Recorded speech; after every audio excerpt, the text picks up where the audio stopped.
Здравейте, приятели! Поредният успешен кладенец. Вчера и днес сме в град Лозница, нашия град.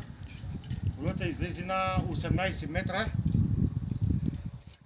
Тъма сега почнем да правим водния стълб. Утре ще покажем друг клип. Кажи копата там. Този сърката. Водата излезе. Его и собственика. Кажи нещо на хората. Доволни сме. Вода, бол. Вода, бол. За сега.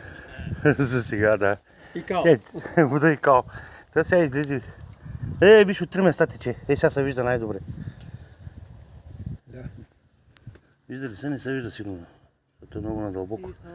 Биш от три места. Наистина, да. Да. О, наистина 3 места. Да. Благодаря. Ако има някакви въпроси, питайте.